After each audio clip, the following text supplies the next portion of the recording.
Bienvenidos a un nuevo encuentro del Laboratorio de Programación 4. En el encuentro de hoy comenzaremos a ver nuestro framework para la realización de aplicaciones web. Antes de entrar directamente a la implementación de nuestro framework, vamos a tratar de entender qué es un framework a nivel general. Un framework nos provee una manera estandarizada de crear aplicaciones. Aporta funcionalidad que facilita el desarrollo de las aplicaciones y permite ser modificado o extendido para potenciar su alcance.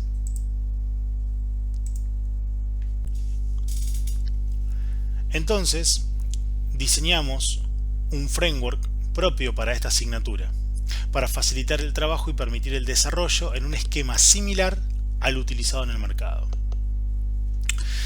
Este framework va a trabajar de una manera muy similar a una SPA o una Single Page Application, donde básicamente tenemos una única página que se va a estar cargando y en la cual se van a ir incrustando nuestras vistas. La manera en la que esto funciona es la siguiente. Todas las acciones que realicemos se van a hacer utilizando un formato de URL específico. Ese formato de URL específico se va a terminar descomponiendo, traduciéndose en un llamado a un método de un controller. Y vamos a poder pasarle también parámetros si son requeridos. Este controller va a realizar la acción solicitada y finalmente va a levantar una vista para devolver información al usuario. El framework presentado servirá como soporte para el resto de la materia y también es clave fundamental para el trabajo práctico final y también su integración con metodología de sistemas y bases de datos. Vamos entonces a ver cómo funciona nuestro framework. Primero veamos la arquitectura del mismo. Una vez que veamos la arquitectura, comenzaremos a analizar parte por parte en detalle cada uno de sus componentes. Vemos que tenemos en nuestro framework un modelo de carpetas y de archivos base. Tenemos una carpeta config, que ya la hemos visto en anteriores capítulos, una carpeta controllers, una carpeta DAO, una carpeta models y una carpeta views. La carpeta config va a contener un namespace que contiene el core de nuestro framework, es decir, el núcleo. Se compone de las siguientes clases: autoload, que la estamos viendo acá, request y router. Además cuenta con un archivo config.php donde se definirán constantes comunes. Esta carpeta config contiene los archivos core de nuestro framework, es decir, que son ciertos archivos con código, por supuesto, que difícilmente o rara vez van a ser modificados y que van a ser reutilizados a lo largo de nuestras aplicaciones web que realicemos en PHP. Esta carpeta config y sus archivos nos van a permitir justamente cargar las clases automáticamente. Va a haber un archivo de configuración donde voy a poder definir constantes comunes a lo largo de toda la aplicación. Y también voy a tener dos archivos que son fundamentales, que son el request y el router, que son los que van a permitir hacer en alguna manera la magia que hace nuestro framework. La posibilidad de, como decíamos anteriormente, a través de un formato de URL específico, interpretar cuál es el controller y cuál es el método que se debe ejecutar para realizar una acción específica y devolver al browser una vista con el resultado de ese procesamiento.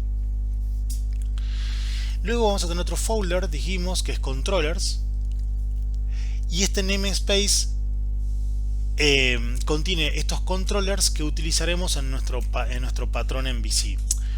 Básicamente lo que estamos haciendo acá es definir un conjunto de clases que van a ser, por así decirlo, los endpoints o los puntos, digamos, de contacto que va a tener el usuario cuando interactúe con la página con nuestra aplicación.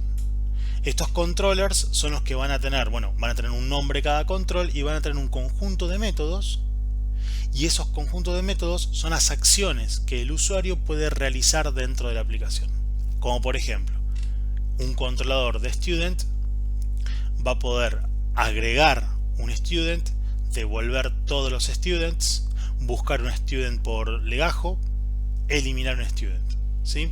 El Student Controller entonces es el que se va a encargar de realizar esas acciones, y esas acciones en conjunto con el core del framework va a encargar de, a partir de una URL, saber cuál es el controller que se tiene que llamar y cuál es la acción o el método de ese controller a invocar. Luego tenemos la carpeta DAO. La carpeta DAO es un namespace que obviamente va a contener todos los repositorios con sus respectivas interfaces. Aquí también se encontrarán las clases encargadas de gestionar la conexión a la base de datos. ¿Sí? En primera instancia, los DAO que nosotros vamos a realizar, estos repositorios que ya hemos visto con anterioridad con el nombre repositorio, van a encargarse de guardar la información en memoria a través de arrays. Pueden guardar la información en archivos JSON, como ya hemos visto anteriormente, y en un par de clases más adelante vamos a hacerlos trabajar directamente contra una base de datos, persistiendo la información en ella. En síntesis, los DAOs son los que se encargan del Data Access o el acceso a datos, en cualquiera de sus posibles definiciones. Tenemos una carpeta de Models. La carpeta de Models es la que encapsula todas las entidades de nuestra aplicación: Person, Student, Professor, Client, etc. Y tenemos una carpeta Views, que es la que maneja las vistas, es decir, los formularios de nuestra aplicación, todo ese contenido visual que interactúa con el usuario.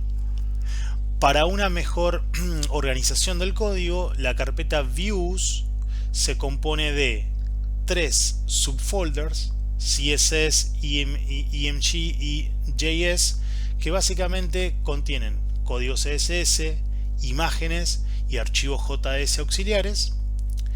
Y en el root de la carpeta Views vamos a encontrar todas las vistas, como por ejemplo en este caso footer, que representa el pie de la aplicación; header, que va a ser la parte superior de la aplicación; la etiqueta, el archivo nav, que es el que va a contener el menú de navegación; y en este caso particular tenemos dos formularios específicos o dos vistas específicas, que son Student Add y Student List, donde Student Add se va a encargar de tener un formulario para agregar students a nuestra aplicación, y Student List se va a encargar de listar los students.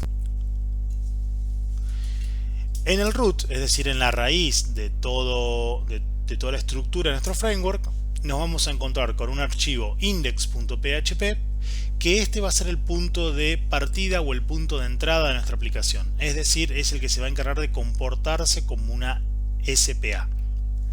Vamos a tener entonces este index, y vamos a tener un archivo htaccess, que ya veremos bien cuál es su funcionalidad.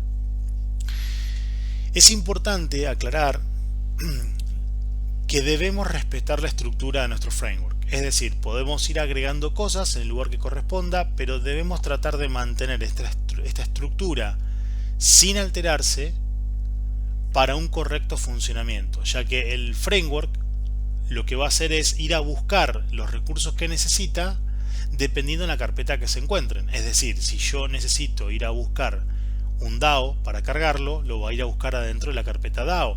Si ese DAO se encuentra en otra carpeta diferente, no lo va a poder encontrar. Lo mismo sucede con el resto de los componentes.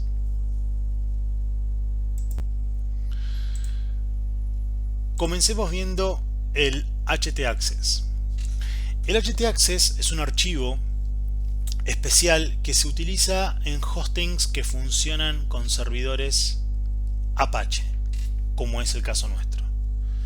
El archivo htaccess tiene este nombre tan particular: .htaccess, debe ser respetado y debe estar colocado en el root, ¿sí?, en la raíz de nuestra aplicación.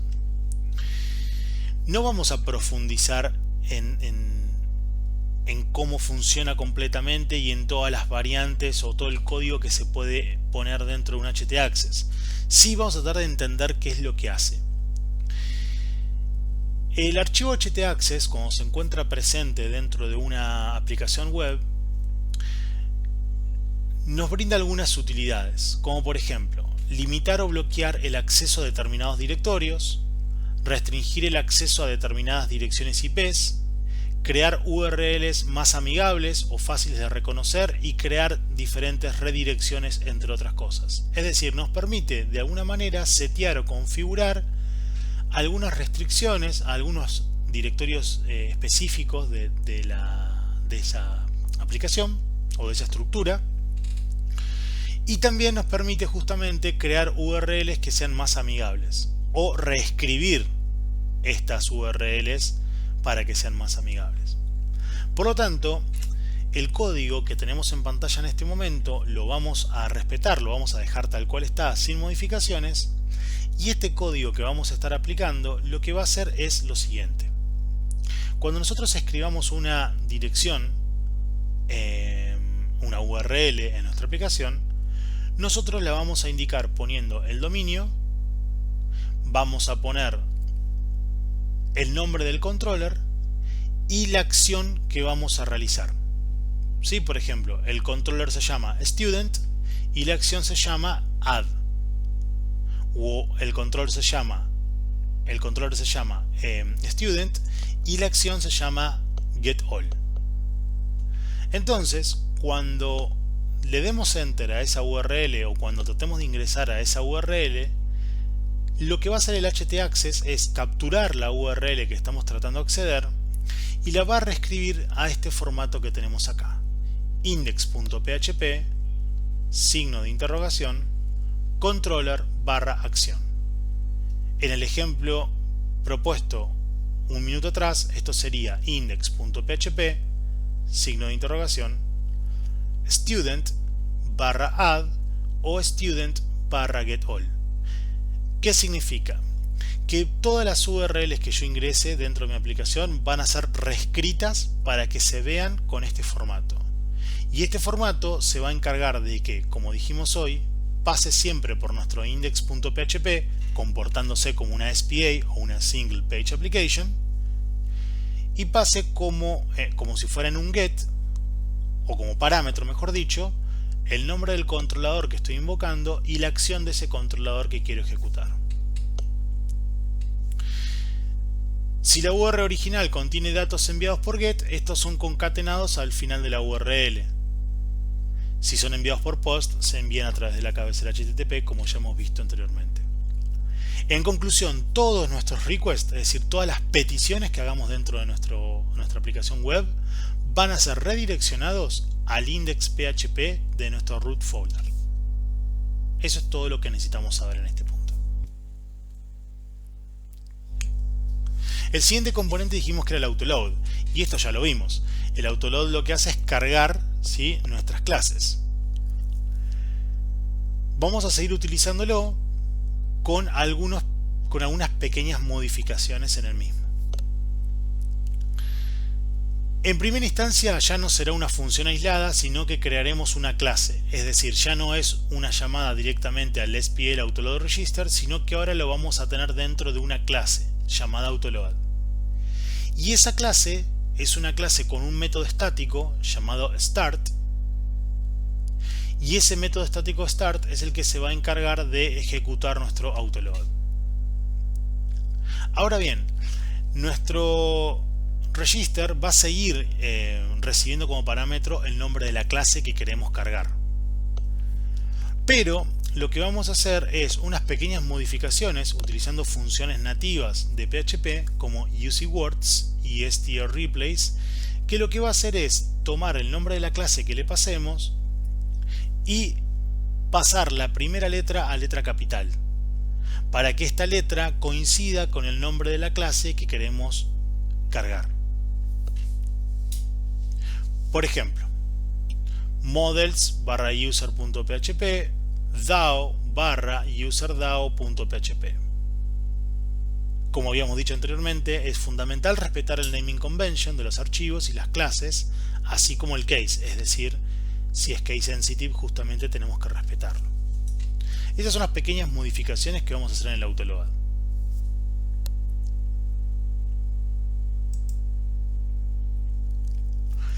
Nuestro archivo config.php dijimos que va a definir ciertas constantes importantes para el funcionamiento del framework. Primero vamos a definir una constante que se llama root. Root posee dirname y dir, y lo que hace es establecer la URL absoluta a la carpeta root de nuestra aplicación. Para esto utiliza --dir, que es una constante de sistema que devuelve el directorio del archivo donde se invoca, y dirname, que devuelve la ruta de un archivo o directorio dado. Básicamente lo que hace el root es obtener la ruta absoluta del archivo en el cual se está haciendo la invocación a una función. Esto se hace justamente para poder encontrar ese archivo en toda la ruta de directorios, para poder cargarlo o para poder levantarlo sin que arroje un error de archivo no encontrado. Nuestra constante front_root es en la cual indicamos la ruta relativa al directorio root de nuestra aplicación. Y dice acá, importante, este valor debemos cambiarlo en cada proyecto. En el ejemplo que yo les estoy proponiendo, y ya lo veremos en la práctica, estoy utilizando una aplicación que se llama Framework, justamente. O sea, el nombre de la aplicación que estoy usando es Framework porque justamente es la demostración del uso del Framework. En mi caso particular, yo tengo dentro del localhost, tengo una carpeta UTN con archivos y ejercicios de la materia o información de la materia. Luego tengo un subfolder que se llama lab4 que pertenece a esta materia, y dentro del lab4 tengo un subfolder que es framework, que es el que contiene el archivo de esta aplicación. Entonces, en el front root yo tengo que indicar la ruta relativa al archivo raíz de mi aplicación, partiendo desde localhost. Entonces, sabiendo que parto del localhost, agrego UTN, lab4, framework. Adentro del framework yo tengo todos los archivos de esta aplicación. Y eso es lo que voy a tener que indicar acá. Si mi aplicación tuviese un root folder con un nombre distinto, o estuviese dentro de otras carpetas, son las cosas que voy a tener que modificar en esta línea. Luego tenemos el views path, que es la carpeta donde se almacenan nuestras vistas. Esto básicamente es una manera de definir como constante la carpeta por default donde se encuentran nuestras vistas, que como ya vimos anteriormente es adentro de la carpeta views. Y lo mismo sucede con CSS path y JS path, donde estamos indicando que dentro de views barra CSS y dentro de views barra JS se encuentran los archivos CSS y JS de nuestra aplicación.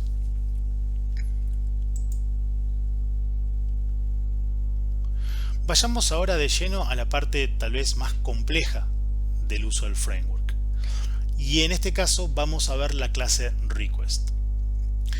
Esta clase request lo que hace es gestionar el request recibido y lo va a descomponer en un esquema de tipo controller, method y parameters.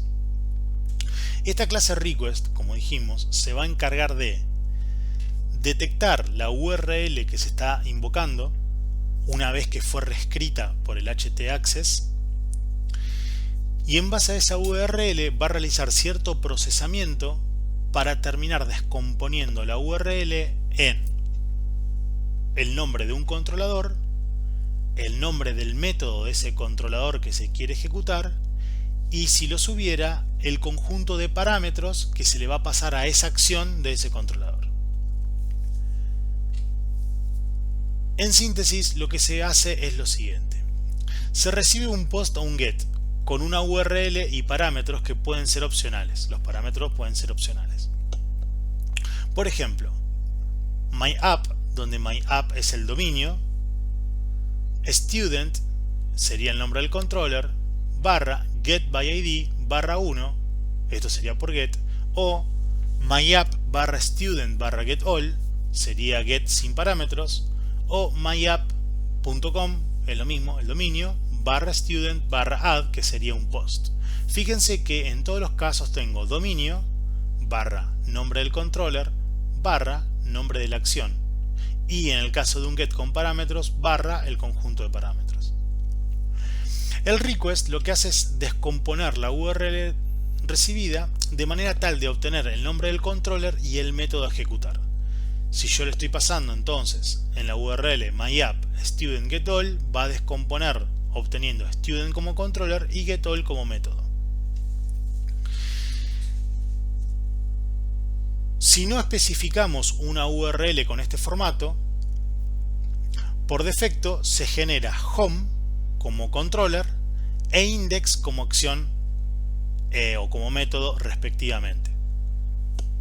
Es decir, nos garantizamos que si la URL que se está proporcionando no tiene un formato correcto, entonces se va a terminar descomponiendo como home y como index, donde home es el controller principal e index es el método que corresponde a ese controller. Dependiendo si se está realizando un post o un get, se obtienen los posibles parámetros enviados, ya sea buscando en post o buscando en get. Es decir, el request también se encarga de interpretar, ok, esta llamada se está haciendo por get o se está haciendo por post. Si se está haciendo por get, voy a tratar de buscar posibles parámetros que se estén enviando a través de la URL del get. Ahora, sí, y obviamente, y eso lo va a buscar adentro del arreglo pesos-get, que lo vemos acá.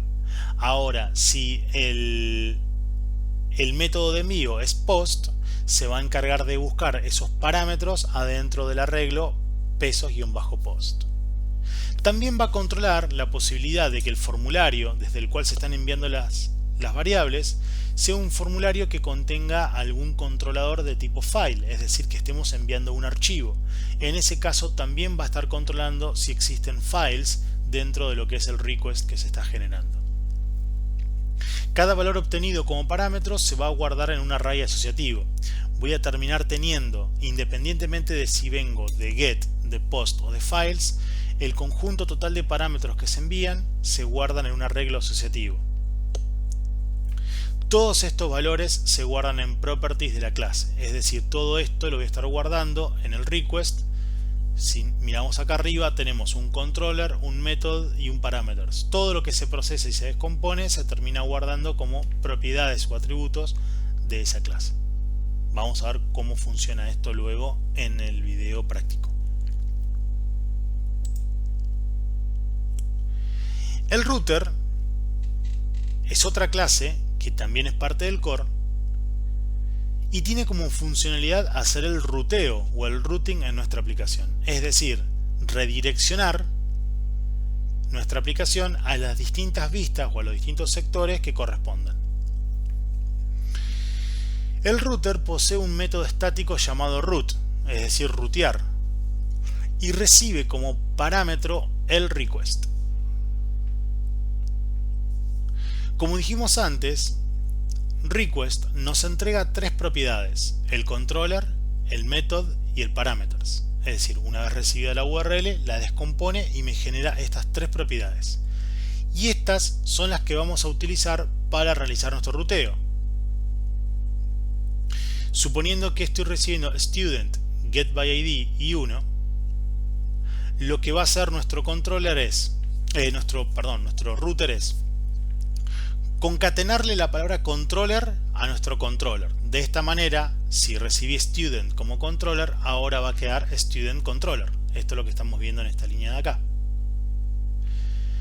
Instanciar un objeto de tipo student controller. De eso lo vamos a hacer justamente concatenando controllers adelante para que sepa dónde buscarlo, en qué carpeta, y haciendo un new de controller class name. Fíjense la particularidad de que yo estoy recibiendo la palabra student, estoy armando student controller, luego creo el nombre de la clase controllers barra student controller, y con ese nombre de clase estoy haciendo un new. Esta es otra forma que yo tengo también de instanciar un objeto. En lugar de poner el nombre de la clase entre paréntesis, puedo tener en una variable guardado el nombre de la clase y directamente hacer la instanciación de esa manera. Eso en PHP es correcto. Y una vez que tenemos instanciado un objeto de tipo controller, en este caso de tipo studentController, vamos a hacer uso de estas famosas funciones que vimos en clases anteriores, que son callUserFunc y callUserFuncArray. Estas funciones nos permiten justamente invocar de manera dinámica distintos tipos de funciones o de métodos. Como nuestro router no sabe de antemano este controller, si es un student, un client, un vehicle, no sabe qué tipo de controller es, yo no puedo estar poniendo if condicionales para determinar qué tipo de controller es. Y tampoco lo necesito. Simplemente sé que va a venir el nombre de un controller, que ese controller se va a instanciar, y luego a través de callUserFunc voy a pasar ese objeto controller y el nombre del método que se quiere ejecutar. Agregar, devolver todos, eliminar, buscar por ID, etc.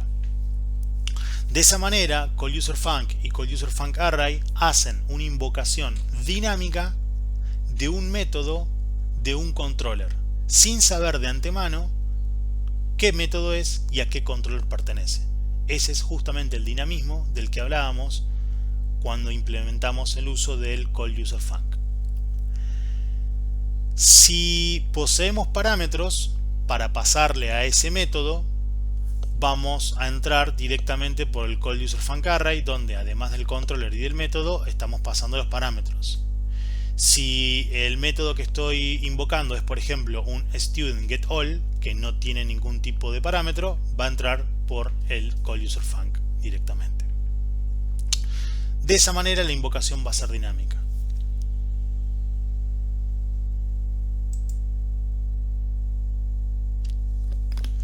Como vimos entonces anteriormente, el framework utiliza index.php, que es el punto de partida de la aplicación, como si fuese una single page application. Este archivo contiene instrucciones que indican que queremos mostrar, cualquier error para debuguear con más facilidad.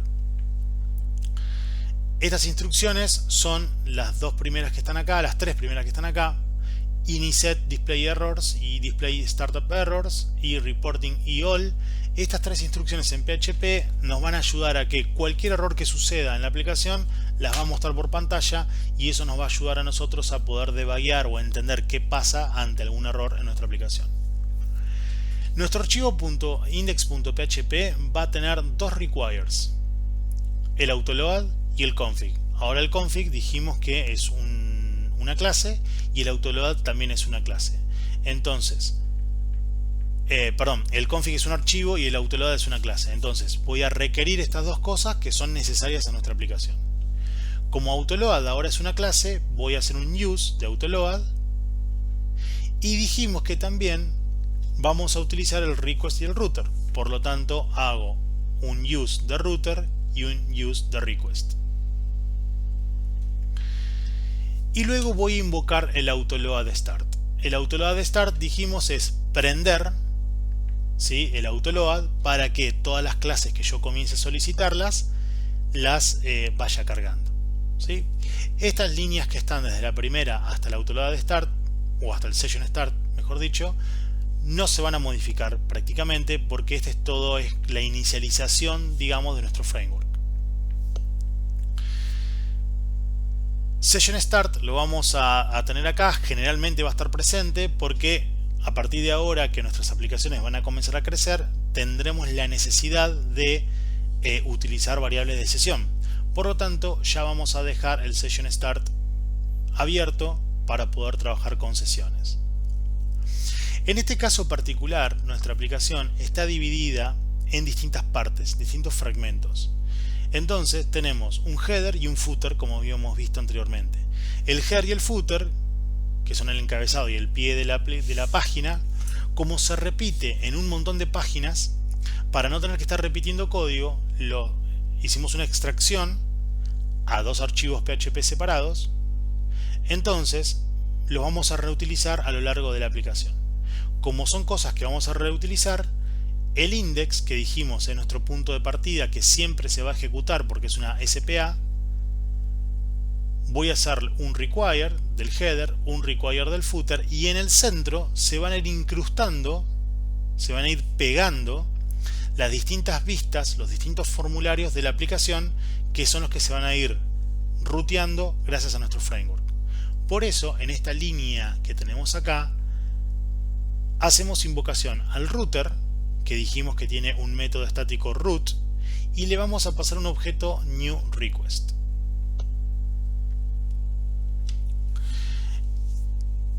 Entonces, cada vez que proporcionamos una URL, el htaccess va a reescribir la URL en formato controller/acción y va a redireccionar al index.php, es decir, va a redireccionar siempre a este archivo, que va a cargar el seteo de errores, va a cargar el autoload, el config, las clases, va a prender el autoload, va a abrir la sesión y luego va a utilizar el router y el request para transformar la URL en un esquema de tipo controller, method y parameters y ejecutar la acción solicitada.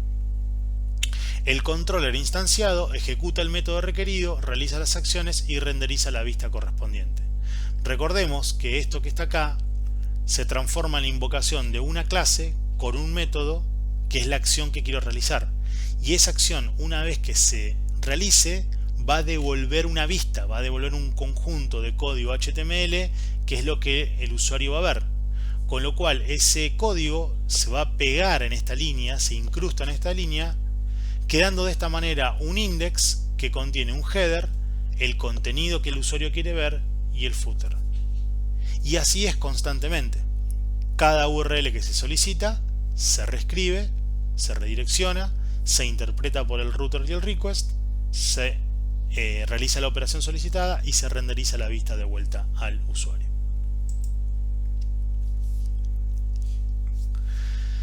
Nuestras vistas trabajan de la siguiente forma.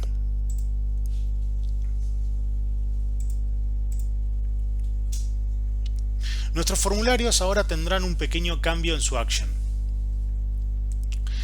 Miremos el action de los formularios. Ya ahora no escribiremos directamente el nombre del archivo PHP, sino que ahora los formularios van a tener el front root, que dijimos que era una constante del config, que nos va a indicar toda la ruta, ¿sí? La ruta relativa, dijimos, de nuestra aplicación, y le vamos a concatenar el controller y la acción que se deben ejecutar cuando se dispare este formulario. Este es un formulario de agregar student que cuando hago clic en el botón agregar quiero que llame al controlador de student al método agregar a través de post. El action, dijimos, deberá anteponer el front root para obtener la ruta relativa al root de nuestra aplicación y concatenamos el nombre del controller y el método que queremos ejecutar. En este ejemplo estaremos ejecutando el método agregar para el student controller y se pasará por post los parámetros record ID, first name y last name. De esta manera la llamada final será controller add record ID, first name y last name. Es decir, los tres campos que le estoy pidiendo al usuario son record ID, first name y last name, que cuando el usuario da clic en el botón agregar, a través del router y el request se va a ir descomponiendo todo y va a finalizar en un objeto de tipo controller que va a invocar al método agregar y le va a pasar como parámetro estos tres valores. Esa es toda la magia que realiza nuestro framework por nosotros. Finalmente, nuestros controllers van a funcionar de la siguiente manera. Nuestro controller es una clase que es la que va a contener la lógica de negocio de nuestra aplicación. Todo lo que sea business rules van a estar contenidos adentro del controller. El controller va a hacer uso de uno o varios DAOs para guardar esa información, para realizar la persistencia, ya sea en memoria, en archivos JSON, en base de datos, no importa, pero nuestros controllers solamente contienen la lógica de negocio de la aplicación y utilizan los DAOs para persistir esa información. Entonces, en este caso vamos a ver que nuestra clase StudentController posee un atributo StudentDAO que en el constructor del controller instancia el StudentDAO. inicializa a ese DAO para poder trabajar. Y este Student Controller posee tres métodos o tres acciones: Show Add View, Show List View y Add. Estas tres acciones son las tres acciones posibles que nuestro controller puede realizar. Entonces, el Show Add View es una acción que lo único que hace es un require de el path de vistas studentadd.php. Esto lo que hace es cargar la vista del formulario para agregar students. El Show List View le pide al DAO que devuelva todos los students que se encuentren en la colección, no importa, dijimos, dónde se guarden, pero que los devuelva, y luego va a requerir la vista student list, que es una tabla que muestra los students, y le va a pasar la student list para que itere sobre esos students y los vaya mostrando en filas. Y finalmente tenemos la acción add, que recibe record ID, first name y last name, va a crear en base a estos tres valores un objeto de tipo student, le va a pedir al usuario que, al DAO que lo agregue, y finalmente, como dijimos que todas las acciones tienen que devolver una vista, le estoy pidiendo que invoque el método showAddView. Es decir, que cuando yo haga clic, volvamos para atrás, cuando yo haga clic en el botón agregar, voy a estar llamando a studentAdd, le voy a pasar estos tres valores. El studentAdd es este método que está acá, va a recibir los tres valores, va a crear el student, va a ejecutar la acción del DAO para que lo guarde, pero como tengo que devolverle visualmente al usuario algo, voy a decirle que me cargue la vista de agregar. Es decir, va a volver a cargar el formulario de agregar, se va a volver a ver esta vista y el usuario va a poder ingresar un nuevo student para guardar a la colección. Puedo elegir esa vista o puedo elegir cualquier otra vista para que el usuario vea una vez concluido el agregado del student. Eso ya es algo de elección del programador. Hasta acá vimos la parte teórica, que es un poco pesada, es un poco larga e incluso es un poco compleja de entenderlo a primera vista. En el próximo video, que va a ser el práctico, vamos a ver cómo funciona realmente esto y de esa manera terminaremos de entender toda esta idea del uso del Custom Framework que hemos preparado para ustedes. Nos vemos en el próximo video.